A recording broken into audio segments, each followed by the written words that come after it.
Hey guys, welcome to FoundFlix. The new TV adaptation of Stephen King's The Mist premiered last Thursday after some huge hype. The pilot presented us with quite a different take on the original story. After watching the premiere, I found myself wondering, where are all of the monsters? Since we don't physically see any monsters whatsoever. Though I guess technically we do, as in the Mist TV show, man is truly the monster. Yes, it appears that the show has gotten rid of the actual monsters and instead makes humans as the ones that are truly the most evil. The pilot laid a lot of groundwork for the series, introducing us to a huge number of characters, which took up a majority of the runtime. But it also includes some important scenes and information that give us a hint at the story's bigger picture. So let's look at the important moments and scenes in the pilot of The Mist and my thoughts on what it all means. It's worth noting that the TV series takes place in an alternate universe to the original, as in it's not the same characters or town as we've seen before. Though we do briefly have the return of one character from the original, the religious zealot Mrs. Carmody. Here she's a conservative housewife that was on the board leading to Eve being fired as a teacher. She is painted as quite a cold woman in her short appearance and decides to leave the mall with her son heading into the mist. She reappears with her jaw missing and is then dragged into the mist. I'm not sure why they would reuse that iconic character from the original story in such a limited capacity, but oh well, she's dead now. Alright, let's dive into the most interesting stuff in the pilot, the show's take on the mist itself. The original concept had the mist bringing creatures into our world via a doorway between dimensions. But it appears the show is aiming more for the idea that the mist represents nature turning against man. There's a concept introduced in the pilot, the Legend of Black Spring, that strengthens this being the case. Back in the same town in 1860, 6 men were killed by a bear. The townspeople at the time believed that nature had gone sour, and this was evidenced by the town's frozen lake turning black, resembling a rotting tooth. And it appears that this same Black Spring concept is happening via the mist in present day. That's perhaps a reason we don't have any otherworldly monsters appearing, and we only see actual creatures that exist in nature, as it's our own nature turning against us rather than a monstrous threat from another dimension. At one point, a police officer finds a cockroach on a sandwich and freaks out, killing the bug. So it's only fitting that once the mist rolls in, he is attacked by a swarm of angry cockroaches that bite him repeatedly and enter his body. It seems that nature is directly punishing him for his actions of killing that first cockroach. This all supports a kind of ecological idea that man has been destroying nature,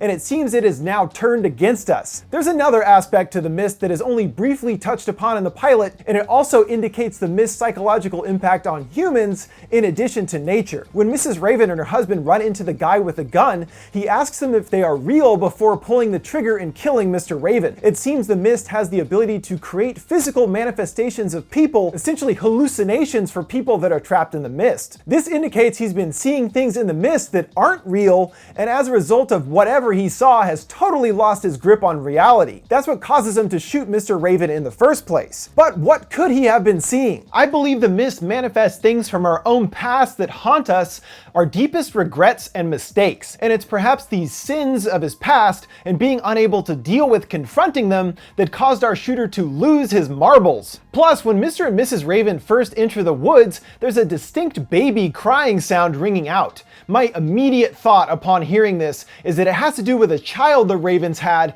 and that it died in some horribly tragic way. If that is the case, it makes sense that this would be the kind of thing the mist would dredge up. But nothing else happens with the baby beyond those crying sounds, so we will have to wait and see how that story plays out. So we don't see any of the classic mist creatures in the pilot, but there is some evidence that leads us to believe there could indeed still be the possibility of monsters in the mist. Our opening scene with Brian has his dog Rufus running off, and once we lose sight of him, there's some horrible noises. Brian discovers Rufus beheaded, his body hanging from a tree. We don't see Rufus's attacker at all, but what could possibly have done that to him? Certainly not any insect that I know of. Then later we have super bitch Mrs. Carmody who exits the mall, only to reappear moments later at the door bloodied and missing her jaw. She is then violently pulled away by something into the mist. This is a very obvious homage to Private Jessup's death in the film, but there we saw the form of the monster that took him away. Here there's only mist. So once again, what kind of creature would be able to rip her jaw off and also be able to pull her back that quickly? It just has to be a monster of some kind.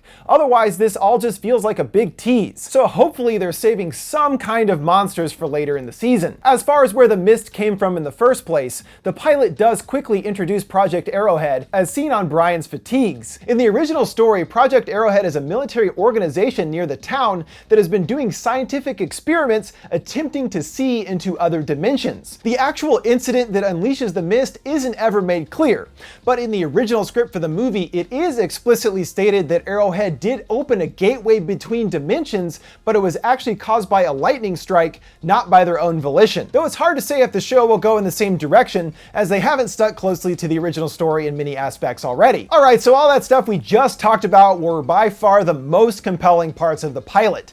As I mentioned, most of the episode was actually introducing a ton of characters, each with their own personal drama, rather than much in the way of the supernatural.